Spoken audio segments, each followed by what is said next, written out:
Irmãos, durante esse mês de janeiro, a gente está falando sobre um tema que é muito pouco comum a gente falar nas igrejas presbiterianas, pelo menos as que eu conheço e as que eu passei ao longo da minha vida. Eu nasci numa igreja presbiteriana e ouvi muito pouco esse tema ser abordado.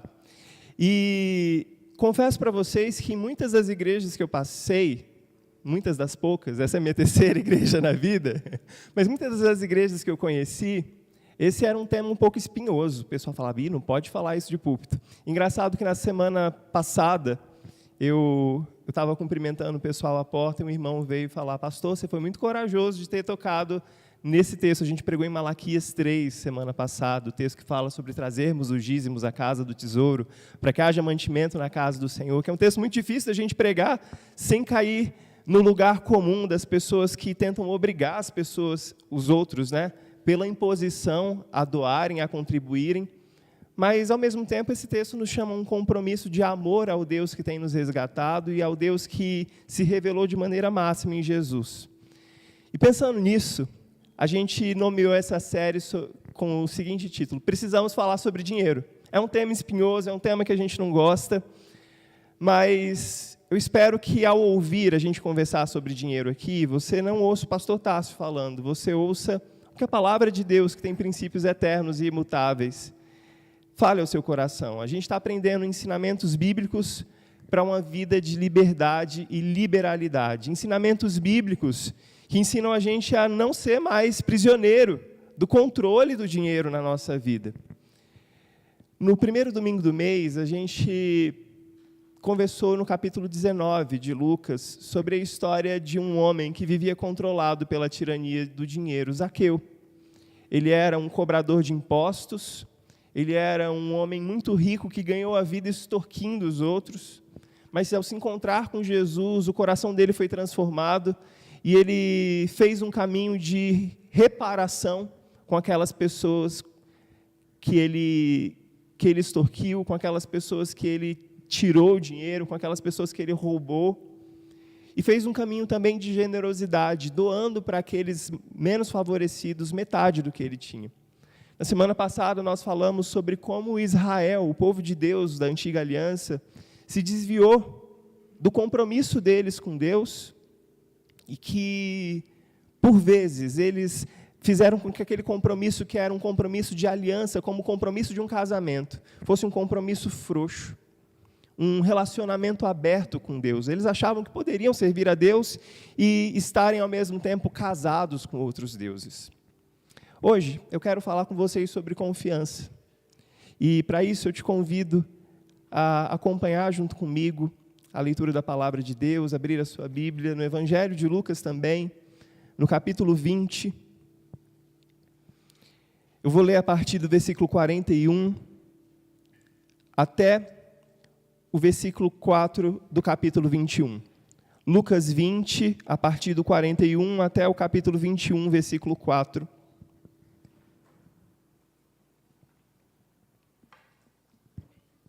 A palavra de Deus diz assim: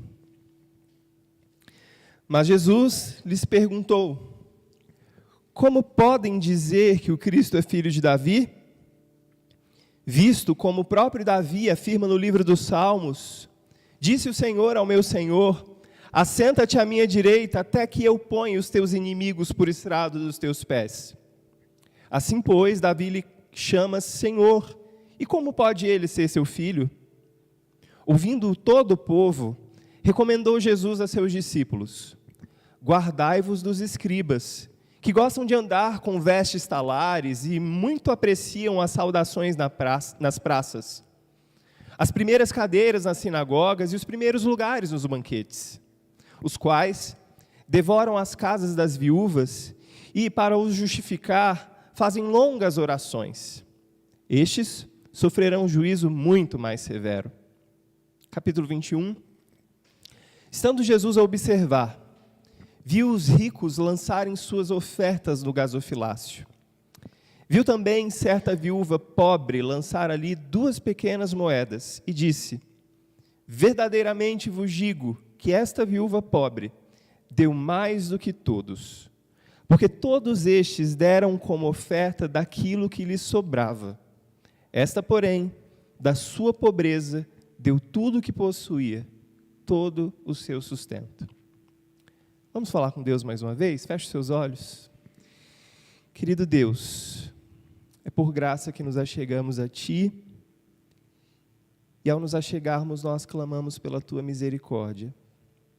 Fala conosco, fica conosco, ensina-nos, instrui-nos a partir da Tua palavra, e que no nome de Jesus, ao falar, não fale de mim mesmo, mas que todo o conselho do Senhor seja ensinado.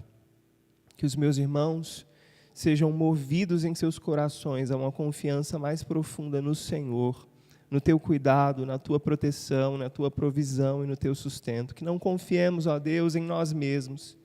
Que não confiemos, ó Deus, naquilo que pode ser visto pelas pessoas, mas que confiemos única e exclusivamente no Teu cuidado e na Tua provisão sobre as nossas vidas. É o que te pedimos, em nome e por amor de Jesus, Teu Filho. Amém. Recentemente, a Bahia, no comecinho, final do ano, começo desse ano, a região onde eu cresci, na Bahia, foi afetada por fortes chuvas que destruiu várias cidades, a minha entre elas. Várias casas foram destruídas, empresas que estavam em lugares altos acabaram caindo, muitas cidades foram destruídas completamente.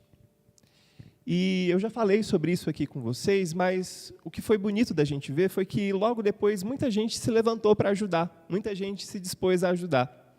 E dentre essas pessoas que queriam ajudar, está um dos maiores influenciadores digitais do Brasil, o Felipe Neto. Talvez você não acompanhe ele, talvez você nunca tenha ouvido falar desse rapaz, mas esse rapaz é o cara que tem o canal do YouTube, o segundo canal no YouTube mais seguido no Brasil. E o Felipe Neto anunciou a doação de R$100 mil para ajudar as cidades baianas atingidas pela chuva. Isso foi notícia no portal de notícias do G1. E logo depois, o Felipe Neto foi parar em várias outras manchetes de sites que noticiavam sobre celebridades. Mas numa pesquisa muito rápida na internet, você vai ver que R$100 mil, apesar de parecer uma quantia muito grande para mim e para você, que nunca tivemos acesso a esse dinheiro, acho que aqui ninguém teve acesso a esse dinheiro nunca na vida, mas para o Felipe Neto isso é muito pouca coisa.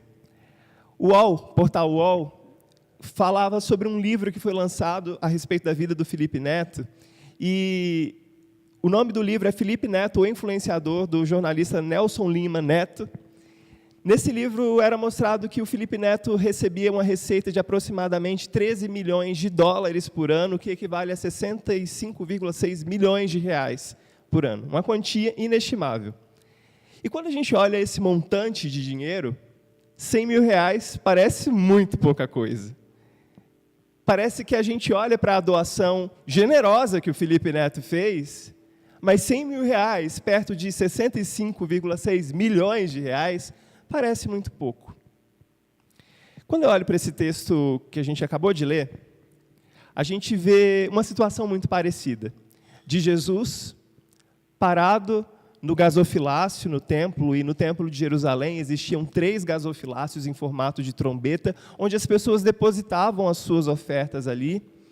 E Jesus olhava pessoas ricas depositando ali as suas ofertas, generosas ofertas. E Lucas, no começo do capítulo 21, não faz um juízo de valores a respeito das doações que aqueles ricos davam. Apenas depois Jesus faz um juízo de valor. Mas aqueles homens ricos faziam doações generosas no gasofilácio do templo. Mas esse texto da oferta da viúva pobre, da oferta das pessoas ricas, ele está inserido num contexto maior. Por isso que eu comecei lendo o capítulo 20 com vocês. E eu quero chamar você para fazer algumas perguntas para esse texto que eu comecei lendo, que é o texto de Jesus falando a respeito dele mesmo como filho de Davi. E a primeira pergunta que eu queria te convidar a se fazer é o que essa conversa sobre o filho de Davi tem a ver com a gente hoje, tem a ver comigo? O que essa conversa sobre o filho de Davi tem a ver com a minha vida cristã e tem a ver com a minha confiança em Deus? a gente vê uma conversa que parece um pouco truncada, né? Jesus falando a respeito de um tal de filho de Davi, e esse filho de Davi afirmava nos Salmos que ele era o Senhor de Davi. E a gente não entende muito bem do que Jesus está falando. Mas para a gente entender por que Jesus está falando sobre filho de Davi aqui, a gente precisa voltar algumas páginas na nossa Bíblia para o capítulo 18 de Lucas. Está projetado aí. Aconteceu que, ao aproximar-se Jesus de Jericó, estava um cego assentado à beira do caminho, pedindo esmolas. Anunciaram-lhe que passava Jesus, o Nazareno, e então o cego clamou: Jesus, filho de Davi, tem compaixão de mim. No Antigo Testamento, existia uma promessa de que viria um descendente de Davi, que depois de tanto tempo de castigo sobre o povo de Israel por conta do pecado deles, esse filho de Davi iria restaurar o reino ao povo de Israel, e esse filho de Davi governaria eternamente sobre todas as nações. E nos séculos que antecederam a chegada de Jesus ao mundo, existia uma grande expectativa de que esse filho de Davi viria logo e que ele iria resgatar Israel da opressão romana, porque eles pagavam altos impostos para o poderio romano, eles eram oprimidos pela máquina do Estado romano, e eles tinham muita esperança de que finalmente eles se veriam livres daqueles que extorquiam eles, daqueles que maltratavam eles. E aqui nessa cena que é descrita em Lucas, no capítulo 18, a gente vê um homem que não consegue enxergar fisicamente, mas que tem uma visão interior muito mais aguçada do que as pessoas que caminhavam com Jesus. Os discípulos, por vezes, tinham muita dificuldade de enxergar que Jesus era o Filho de Deus. Os discípulos de Jesus tinham muita dificuldade de enxergar que Jesus era o Messias prometido, o Filho de Davi prometido, que viria libertá-los de toda opressão. Não apenas da opressão do Império Romano, mas a maior de todas as opressões, que é a opressão do pecado, que reinava sobre a humanidade desde o pecado dos nossos primeiros pais, Adão e Eva. E é muito interessante e irônico até que nessa passagem de Lucas 18, um cego perceba que Jesus é o filho de Davi e os próprios discípulos de Jesus não confiem em Jesus como filho de Davi. Se você continuar olhando no capítulo 19 de Lucas, Jesus sai de Jericó, começa a caminhar em direção a Jerusalém, e a partir do versículo 28 do capítulo 19, existe a entrada triunfal de Jesus em Jerusalém, no domingo que a gente conhece como Domingo de Ramos. Lucas não registra isso, mas no Evangelho segundo Mateus, no capítulo 21, versículo 9, Mateus conta para a gente que nessa entrada de Jesus em Jerusalém, as multidões que acompanhavam Jesus, tanto as multidões que estavam à frente, quanto as multidões que vinham atrás de Jesus, na entrada de Jesus em Jerusalém, clamavam o quê? Hosana ao Filho de Davi. Mais uma vez, Filho de Davi é mencionado. Jesus é o Filho de Davi. E as multidões clamavam: bendito o que vem em nome do Senhor, hosana nas maiores alturas. Tá, pastor, você já falou sobre o que é o Filho de Davi, mas o que isso tem a ver comigo? Existem algumas implicações práticas em nós reconhecermos que Jesus é Filho de Davi. A primeira implicação prática de reconhecer que Jesus é Filho de Davi é que o Filho de Davi não é meramente um descendente de Davi, mas ele é Senhor de Davi. Por isso que aqui no capítulo 20, o Senhor, que era conhecido como Davi, dizia a um Senhor dele. Ou seja, Davi era pai desse Messias, mas ao mesmo tempo ele se submetia a esse Messias. Jesus não é apenas filho de Davi, descendente de Davi, mas Jesus é maior do que o maior rei de Israel. E tantas vezes nós nos apegamos a bons governantes, a bons reis, a pessoas que a gente gosta muito, pastores, que são pastores do nosso coração, mas a gente não pode colocar a nossa confiança em bons seres humanos, como Davi o foi. por mais que existam bons pastores na sua igreja, você tenha tido o privilégio de passar por bons pastores, e hoje você tem o Binho, mas o outro pastor nem tão bom assim. Por mais que você tenha tido o privilégio de caminhar ao lado de bons líderes, bons presbíteros, eles apenas apontam para aquele que é o Senhor dos pastores.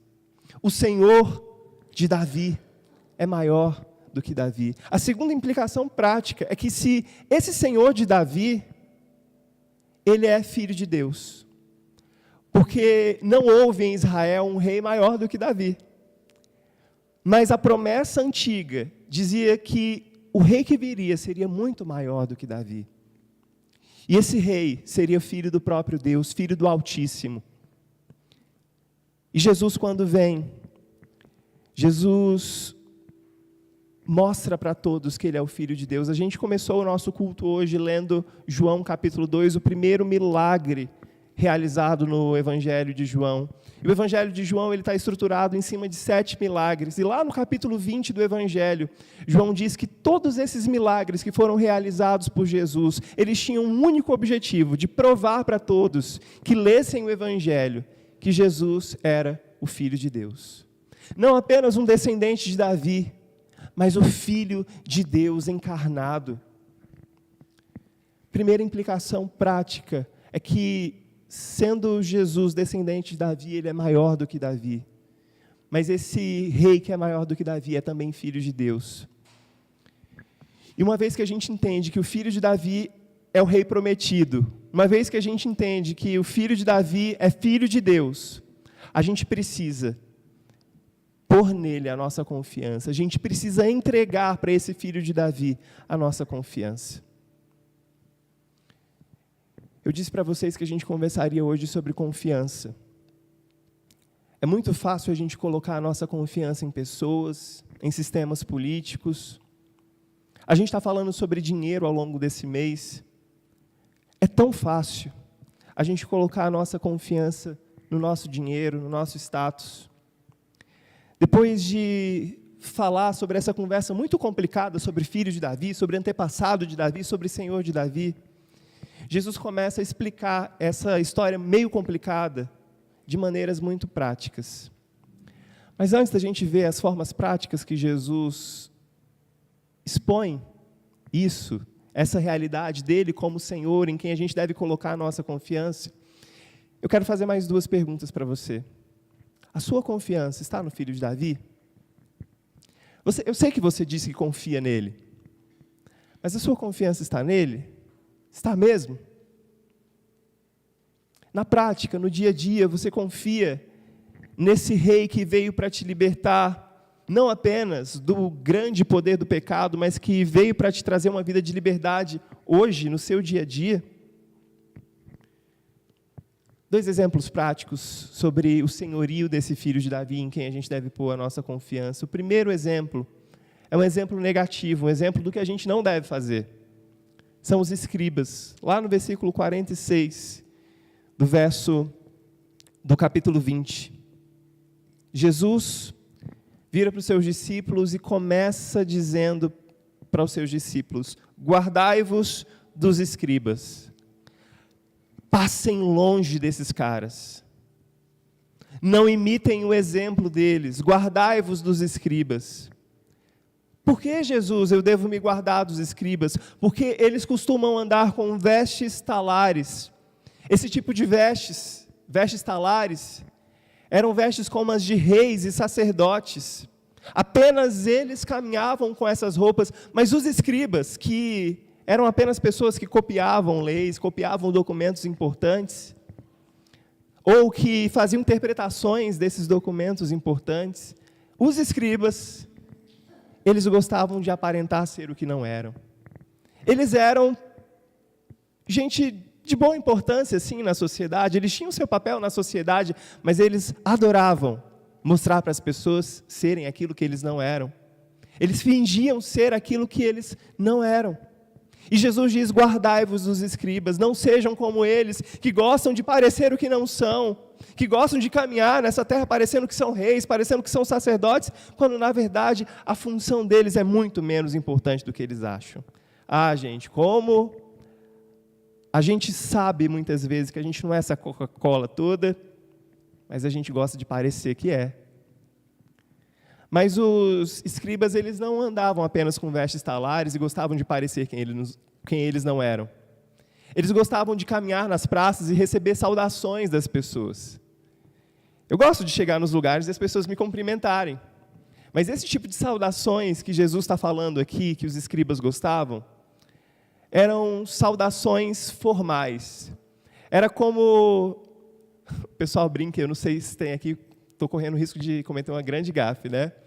Mas existe uma piada no mundo da internet do pessoal que é advogado e que quando chega nos lugares gosta de ser chamado de doutor. E aí, Jesus está falando mais ou menos isso sobre os escribas. Eles gostavam de chegar nos lugares e gostavam de serem chamados de rabis, de mestres. Gostavam de receber importância, de receber títulos. No nosso meio existe muito isso, Edmar Binho, né? É o cara que chega no lugar e o pessoal, pastor. Pastor não, reverendo, me respeita. E Jesus está falando, guardem-se desses. Não estou falando, não guardem-se dos pastores que brincam com isso, mas não sejam essas pessoas que gostam de receber menções honrosas o tempo inteiro. Não seja essa pessoa que se apoia, que coloca a sua confiança nos seus títulos ou na roupa que vocês vestem. Não coloquem a confiança de vocês em coisas que podem afundar como areia movediça. Guardem-se dos escribas que usam vestes talares, que gostam das saudações nas praças, mas que gostam também de ocupar os primeiros lugares, não apenas na sinagoga, sentando atrás do sacerdote, ficando em lugar de destaque, de evidência. Mas guardem-se daqueles que gostam de até nos banquetes ocuparem lugar de destaque para aparecerem, dizerem que são amigos do rei. Guardem-se disso. Guardem-se disso. Na prática, trocando em miúdos para mim e para você hoje, o que Jesus está dizendo, guardem-se da tentação de ostentar. Guardem-se da tentação de demonstrar orgulho. Guardem-se disso. E aí Jesus começa a falar que esses caras que gostam de aparência, gostam de vestes talares, gostam de ocupar lugares de destaque, esses caras que gostam das saudações pelos títulos que eles têm, Tássio não, doutor, mestre, esses caras, eles tinham um outro pecado, a hipocrisia. Apesar de gostarem de ser tratados como pessoas de bem na sociedade, eles faziam coisas muito erradas. Jesus os condena no versículo 47, os quais devoram as casas das viúvas. E guardem bem que o capítulo 21 começa falando de uma viúva. Esses homens que gostam de importância, que confiam na sua importância, eles chegam na casa de viúvas, pessoas vulneráveis, e devoram a casa delas.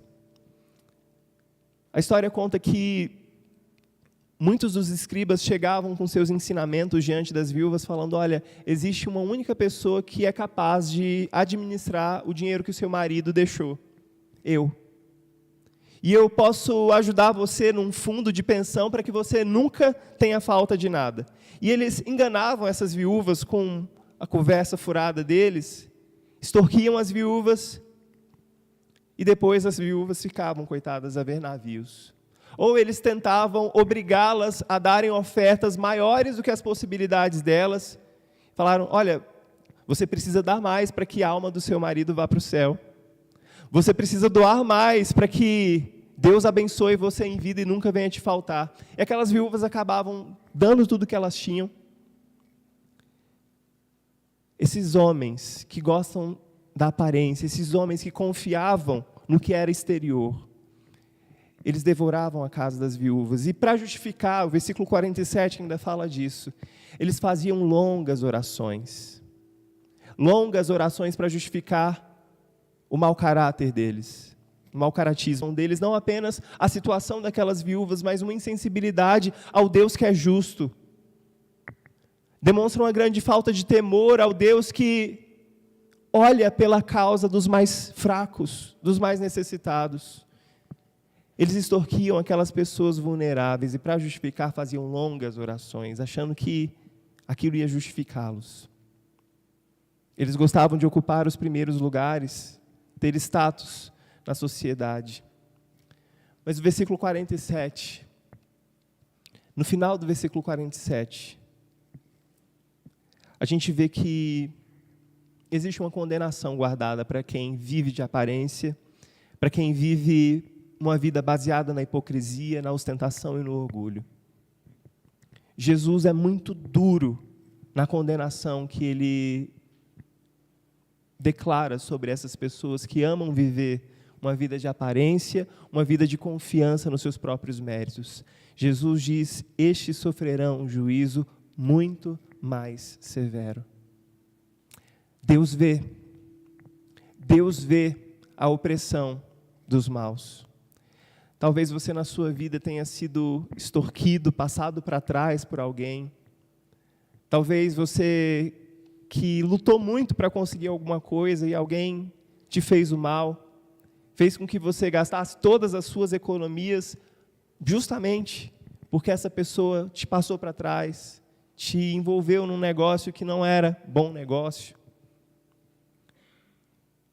A condenação é que estes que amam viver de aparência, esses que amam passar os outros para trás, sofrerão um juízo muito mais severo. O juízo divino é a realidade sobre todos aqueles que não vivem uma vida de confiança no Filho de Davi, uma vida de submissão ao Filho de Davi, que é Senhor, que é o próprio Deus. Esse é o primeiro exemplo, que é colocado de uma maneira negativa. Não sigam esse exemplo.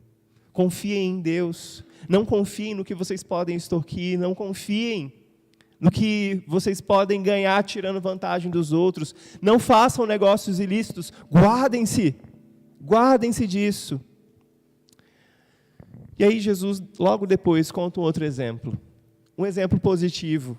Um exemplo a ser observado e seguido, que é o exemplo da viúva. E aí no capítulo 21 é muito interessante que Jesus, ainda no templo, no mesmo lugar, ele levanta os olhos e vê gente muito rica lançando as suas ofertas naqueles gasofiláceos bonitos em formato de trombeta. E eles lançavam boas quantidades, como a quantidade que o Felipe Neto destinou para a ajuda das famílias que sofreram com as chuvas na Bahia. Mas Jesus conhecia o coração deles, Jesus conhecia o faturamento anual daqueles homens. Mas, ao mesmo tempo, Jesus foca, antes de focar neles, Jesus foca numa outra pessoa que havia passado despercebida de todos ali.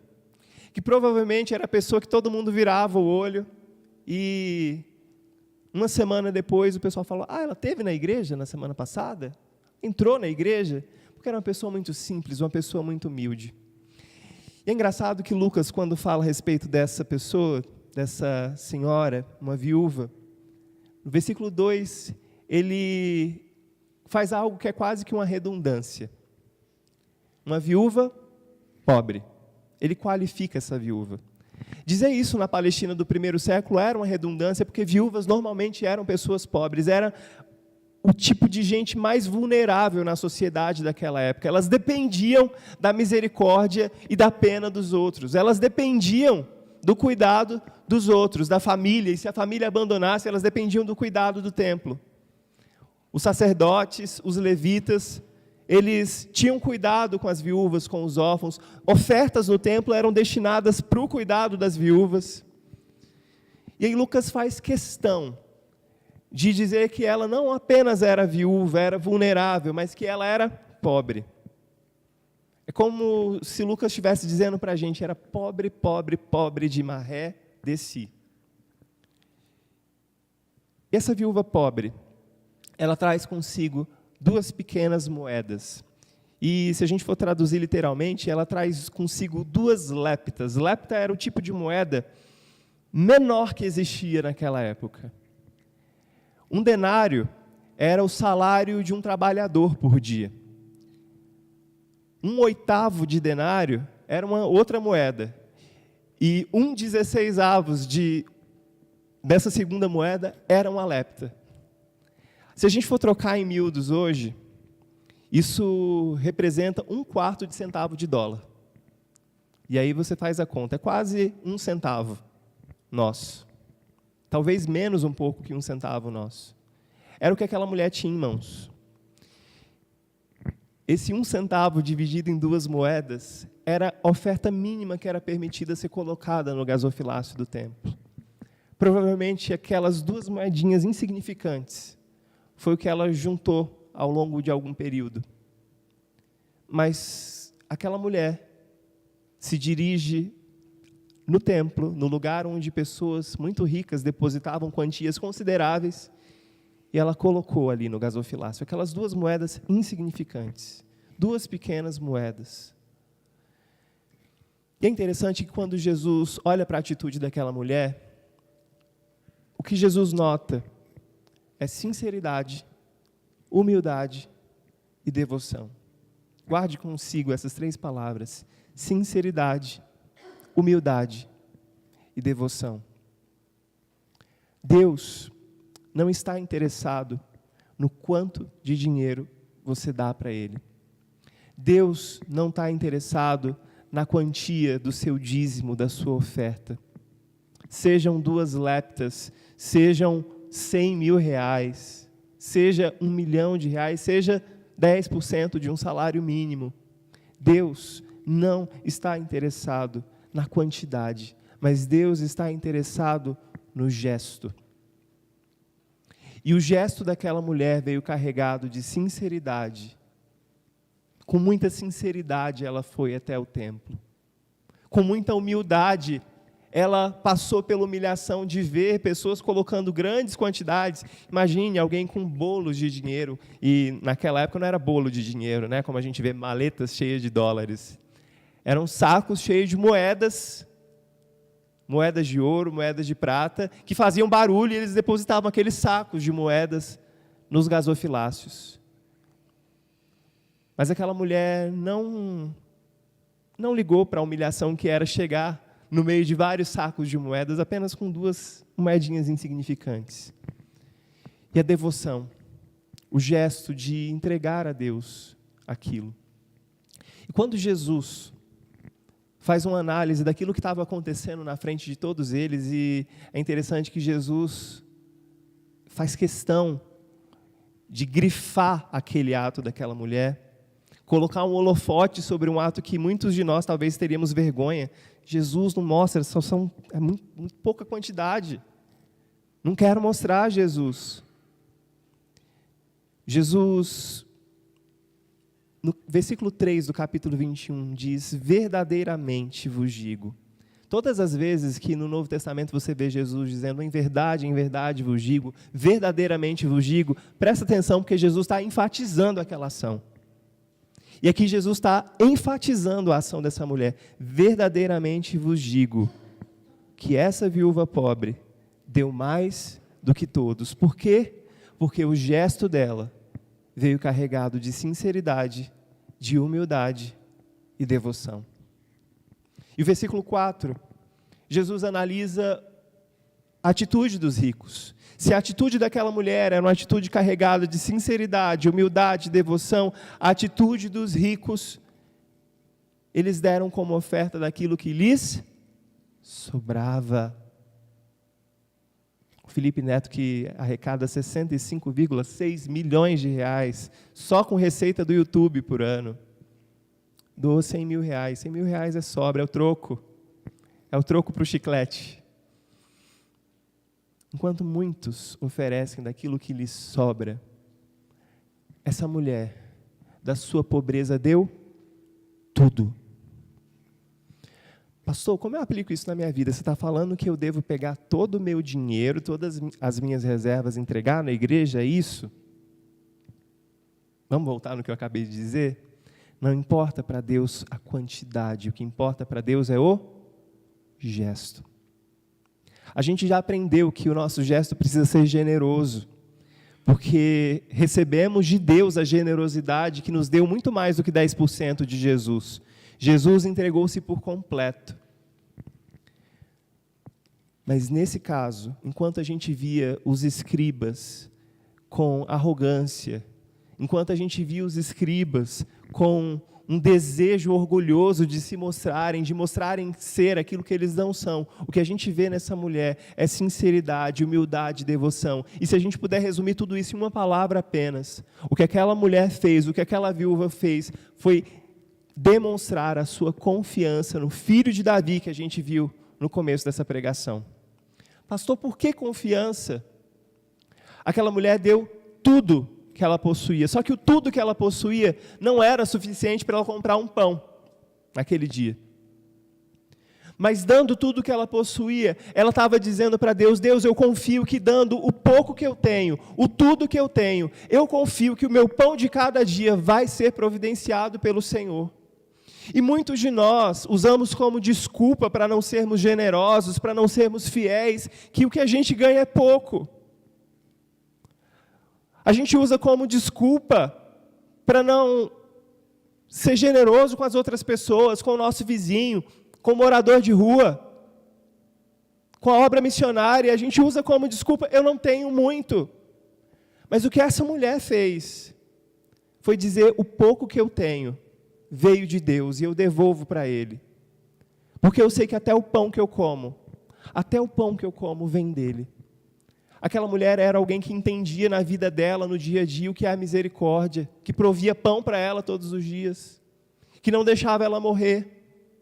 Ela sabia viver em generosidade porque ela não tinha nada. Irmãos, aqui está um princípio muito grande, muito importante para a gente aprender. Eu tenho certeza que ao longo da sua vida você já conheceu pessoas muito humildes mesmo, com pouco dinheiro, com pouco recurso. Mas quando você chegava na casa dessa pessoa, essa pessoa te recebia com uma alegria tão grande. E ela já chamava você para a mesa dela, ela abria a geladeira, passava um café para você, ou pegava um pedaço do bolo. As pessoas mais humildes, elas têm uma consciência muito latente da misericórdia de Deus que sustenta elas todos os dias, e elas têm muito mais facilidade de serem pessoas doadoras, pessoas generosas, porque elas entendem muito facilmente que o pouco que elas têm é fruto da graça, da misericórdia de Deus. E eu não estou dizendo que não existem pessoas ricas e generosas, não estou dizendo isso, mas é que é muito mais fácil a gente entender a misericórdia de Deus, a bondade de Deus. É muito mais fácil a gente confiar nessa graça que nos alcança, quando a gente já precisa depender dela todos os dias, até mesmo para coisas simples, como ter comida na despensa. Que no nome de Jesus, a gente aprenda que não importa a quantidade, o que importa é a atitude do coração. Que a gente aprenda a viver essa vida de confiança mais e mais profunda em Jesus, que é o Filho de Davi, que é aquele que veio nos resgatar da morte, do pecado, do inferno. E ao nos resgatar, esse Jesus nos convida a uma vida de generosidade, tal qual foi a vida dele, que deu a si mesmo por nós, que sendo rico, se fez pobre, para que na sua pobreza nós nos tornássemos ricos, como 2 Coríntios nos diz. Ao final desse sermão hoje, eu quero que você vá para casa e se faça mais uma vez essa pergunta. A sua confiança está no Filho de Davi, para as grandes e para as pequenas coisas? Para o seu sustento do mês que vem, para os boletos que você tem para pagar no mês que vem, a sua confiança está no Filho de Davi? Está mesmo? Minha oração é que você aprenda a caminhar numa profundidade de confiança, numa profundidade de conhecimento da graça e da misericórdia de Deus. Que você aprenda a caminhar e se aprofundar na bondade do Deus que supre cada uma das suas necessidades, que não olha para as poucas lépitas que você tem na mão, mas que olha para a atitude do seu coração. Sinceridade, humildade, devoção, confiança na provisão de Deus. Que no nome de Jesus você viva durante essa semana debaixo de uma profunda confiança no Deus que provê para você, no Deus que conhece o seu coração e que antes mesmo que você abra a sua boca para pedir alguma coisa para Ele, Ele já providenciou, Ele já cuidou, Ele já trouxe para você aquilo que você tanto precisa.